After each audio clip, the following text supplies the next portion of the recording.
Қайырлы күн, құрметті тіл үйренушілер. Бүгінгі жаңа сабағымызды бастаймыз.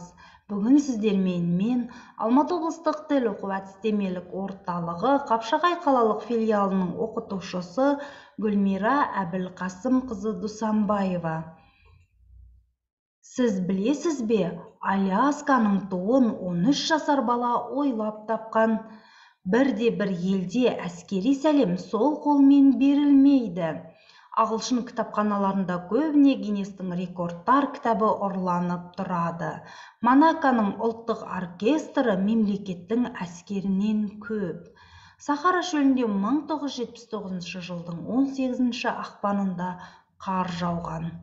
1983 жылы бала туылмаған жалғыз ел Ватикан. Сағат жарнамаларына ортақ бір қағида бар: сағат тілін 10-10 деп түзету. Бұлай жасаудың бар сыры сағат тілі логотиптерді жауып қалмауы үшін. Әйелдің қолымен түсірілген вестерн жанрында жалғыз ғана кино бар. Кэмеронның Титаник фильмінде ең көп айтылатын сөз роза. Бір қыл шаш 3 келі салмақты көтеріп тұра алады. Айтып айтпай не керек, әлемде түрлі қызықты жағдайлары кездеседі. Бүгінгі сабағымыздың тақырыбы әлемде талай қызық бар. Грамматикалық тақырыбымыз сын есімнің шырайларын қайталау. Сұраққа жауап беріңіз. Әлемде талай қызық бар, ал сіз қандай қызықты жағдайды бастан кешірдіңіз?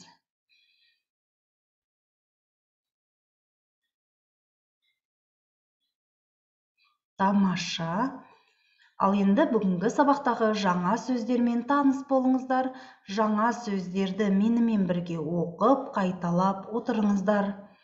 Алмастыру. Алып. Аяқ жазып отыру. Әл. Куә болу. Беделді. Жағдай. Қауіп. Қызық. Құр қалмау. Құбылыс. Ұзақ. Көп. Пайдалы.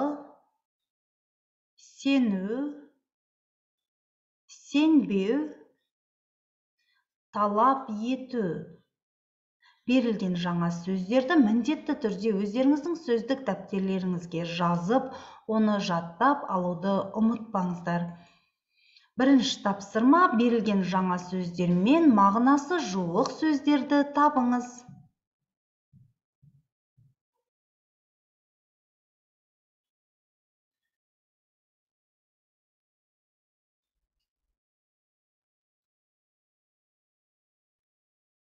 Тапсырманы орындап болған болсаңыздар, онда тексеріңіздер.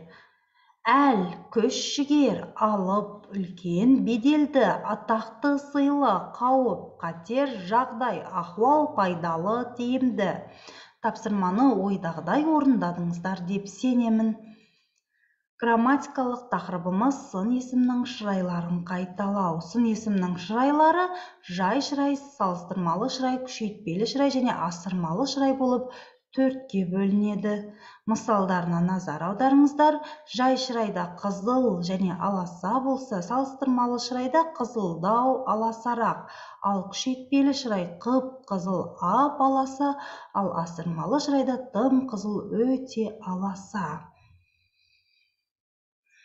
Екінші тапсырма: берілген сын есімдерді түрлендіріңіз. Яғни сын есімдер бізге жай шырайда берілген. Сіздер сол сын есімдерді салыстырмалы шырай, күшейтпелі шырай және асырмалы шырай түрінде жазыңыздар.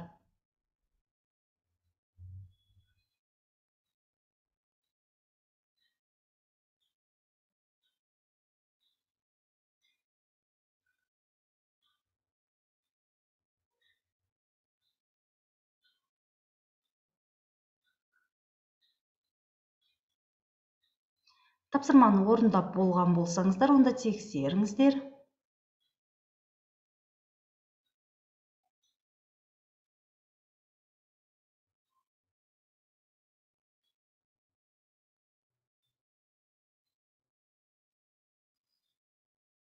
Тапсырманы дұрыс орындадыңыздар деп сенемін. Ал енді оқылым мәтінін бірге оқиық. Алып жемістер. Біз көбіне жерде өсетін көкөніс жемістің ең үлкені деп қауын қарбызды ойлаймыз. Негізінде салмағы мен көлемі жағынан үлкен жеміс Сейшел аралында өсетін пальманың жаңғағы екен. Оның диаметрі жарты метрге, салмағы 25 килограммға дейін жетеді екен. Бір пальма осындай 30 жемістен бере алады. Олардың қабығы өте қатты болады және баяу жетіледі. Гүлденгеннен кейін 4-ші жылы ғана көлемі өсіп, пісуіне тағы 2 жыл керек екен. Ұзындығы 90 см, ені 50 см-ге жуық. Бұл ағаш жемісінен жергілікті тұрғындар қамыр илеп нан пісіреді. Дегенмен ең ірі жемістер ағаш басында өспейді деген пікір дұрыс. Көкөністің ішіндегі ең ірісі асқабақ. Көп сүт беретін ағаш. Бразилияда сүт беретін ағаш бар. Ол Амазонка өзенінің жағасында өседі. Жергілікті халық оны сарвейра деп атайды. Қазақшаға аударғанда емшек деген сөзді білдіреді екен. Сол сарвейра ағашының бір жерін кертіп қалса, одан сүт тәрізді ақ шырын саулап қоя береді. Өзі сүттен сәл қышқылдау, сондықтан оны алғаш тағам ретінде пайдалана қоймаған. Кейіннен ботаниктер зерттеп, оның сиыр сүтінен ешбір кем еместігін анықтаған. Халықтың айтуынша, ақ шырынға аздап су қосып пісірсе, сүттен дәмі айнымай қалады екен. Ағашты бір сауғанда 2-4 литрге дейін сүт алуға болады. Алып ара. Индонезияның қалың ормандарында алып ара тұқымы табылады. Америкалық бір газеттің жазуына қарағанда, араның ұзындығы 5 см. Бір қызығы ол термиттермен бейбіт өмір сүретін көрінеді. Оқылым мәтінімен таныстық, ал енді сіздерге тапсырма, мәтін бойынша 3 сұрақ жазыңыз. Яғни, жазған сұрағыңыздың жауабы мәтіннен табылуы тиіс.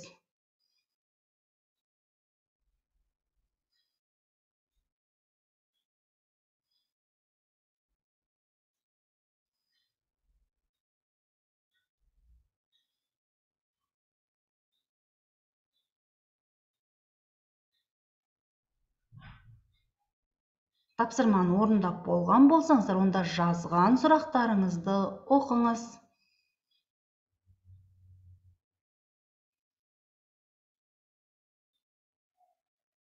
Өте жақсы. Ал енді үй тапсырмасы. Сіз интернет-блог авторысыз. Қазақстандағы болған өте қызықты бір жаңалық туралы жазыңыз. Ол қандай жаңалық? Жаңалығыңызды сенсеңіз де, сенбесеңіз де, бұл оқиға Қазақстанда болған деп бастаңыз. Ал енді төмендегі сөйлемдердің бірін аяқтау арқылы сабақты қорытындылаңыз.